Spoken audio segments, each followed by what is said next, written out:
Hi guys, this is Mrs. Christmas. I am back. I was on spring break, but I am now back. I have a tip for you tonight. Tonight, I'm going to show you a couple activities that you can do for your children, especially the younger children.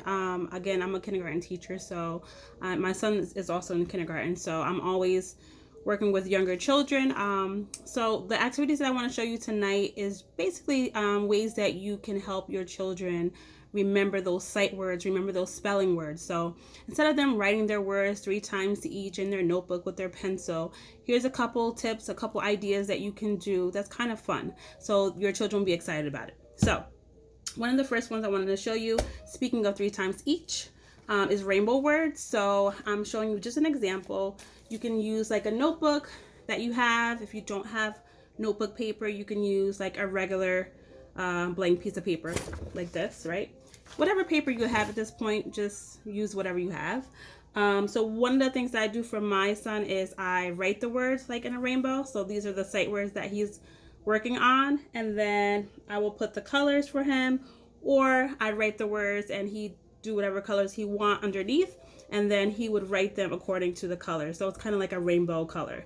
And then after he's done, he can draw like a little picture in here, finish the rainbow however he wants, and then we just go over the words. So this is a fun activity.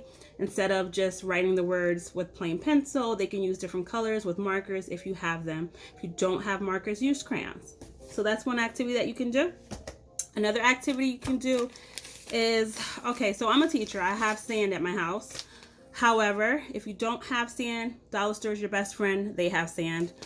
If you can't go out, you could use some sugar, right? So you want to use a plate. If you have like a paper plate, that's perfect. If you have a tray, that's perfect. Whatever you can use in your house that you have that has room and space. So you want to add some sand or sugar, whatever you want to use, and you want to just pour it in the plate like that. Not too much, just a little bit to kind of cover. Okay, you can see how much I'm using. Again, if you don't want to use sugar, you can supplement for anything in your house that may do the trick. So then you want to kind of like again, give those rules. You know, if you're using sand, sand does not go in your mouth. If you're using something edible like sugar or salt, we're not using this. This is not to eat. This is for an activity. So go over those rules. Let your child know what the consequences may be if they do not follow the rules. So for example, if your child is now eating the sugar or the salt, then I'm going to take it away for you. So you have to set that rule. But then you want to write their sight words on some cards. So if you have index cards, you can write them on index cards. If you do not have index cards, you can write a list on a piece of paper. You can cut them up in cards. You can just write them in a list, number them, they can cross it off. Whatever works for you and your child so that they can follow the order. And so what you want to do is have them first kind of figure out, okay, how am I going to use this? So I'm not going to be swirling this around so that there's sugar all over the place. Set those rules that if it's on the table, it stays in the plate. It does not go all over the table. It should not be up in the air. Leave it on the table flat. And then you're going to create those word lists. Now what I do is I write the words in red, and at the bottom I put little dots, and these help my son to spell. So as he is spelling, he's pointing to each dot as he's spelling, right? So your, Y-O-U-R, and then we swipe your. And so what he will do next is he will take his plate, and then he will just write the letters Y-O-U-R, your, and I'll flip it over so you can see. Okay, so there's the word. So then to just erase it, he would just shake a little bit and then choose the next card. What's important is that the child reads the word, spells the word, writes the word, and repeat. So read the word, spell the word, write the word, repeat, so that they are understanding what those letters are, what those sounds are, and also how to write. Another thing you can do when you're writing in the sand or salt or sugar, whatever you want to use. So for example, I'll write your again. So I'm going to write the word Y-O-U-R, and I'm going to draw a line underneath. And as you see, when I draw the line underneath, basically what it shows is how the child would write if it was on a lined paper. So the Y would be hanging, right? It's a letter that hangs. So it's also showing that that letter would be a hanging letter. So if you want to teach your child to, draw that line to help them, perfect. If you want to wait on that, that's cool too. So that's one thing you could do. Remember salt, sugar, sand if you have sand around. For example, this is a bag of sand. It's 2 different colors just so that it looks a little bit differentiated on the plate, so that when the child is spelling it out, you can see it a little bit more visible. Another thing that you can do that they will love is paint. So if you have some paint laying around the house, I have some old craft paint that I have that I just buy and I just keep it in the house. So I take that with a Ziploc bag. All I need is a little, like maybe 3 or 4 squirts. And then I'm going to close my bag. And I'm going to kind of swish it around with my hands. Kind of spread it out, right? It doesn't have to be perfect. Nothing is perfect. Guys, this is all for fun. Trust me, believe me. These kids will sit for a while just doing these words and working on their sight words, working on their vocabulary words, practicing writing, spelling, reading the words. So it's a really cool activity. So you have your paint bags, right? And then you want to use the side that doesn't have the writing. So I would use this side. And then I would take a Q-tip. If you have a Q-tip in your bathroom, just use a Q-tip. And then make sure you spread it out so that there's not too much air in the bag. So I'm going to just open my bag up a little bit and squeeze so that some of that air can get out and it will be flat. So now it's a little bit flatter. And then I'm going to take my Q-tip. I'll move my camera down some. I'm going to take my Q-tip.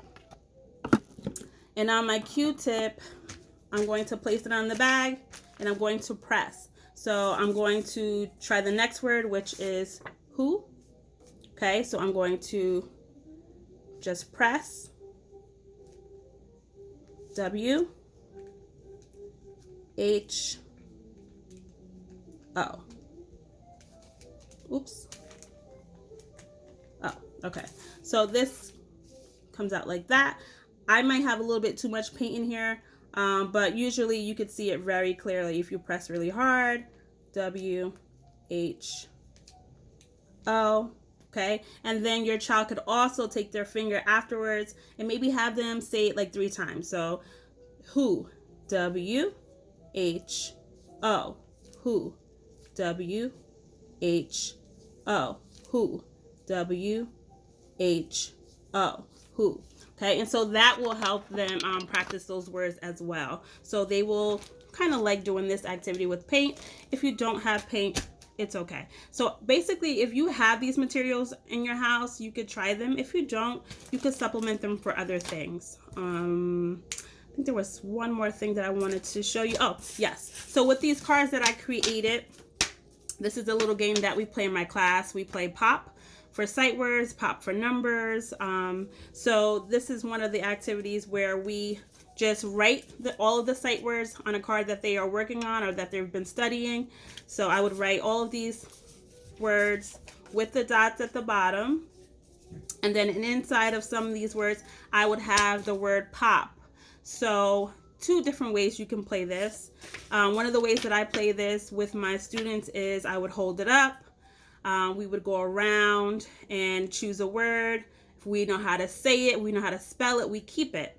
If you get the word pop, when it's your turn, you have to throw all your cards back. Okay, so that's one way you can do it as a family game. Another way you can do it is you could place all of the cards downwards, right?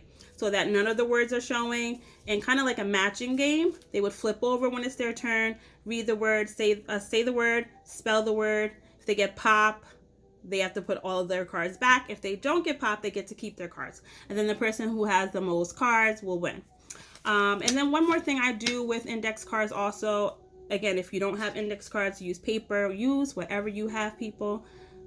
Whatever you have in your house, use it to your advantage. So I would take my sight words that my son is working on, the ones that he's already known, and also the new words, and I would make cards and I would stick them around the house. So I have cards on my door, I have cards in almost every room, and sometimes I'll say, you know what, go find this word. And then he'd go find it, he'd get it, spell it, and we play this game this way. So it's something that you guys can do just to review sight words, spelling words.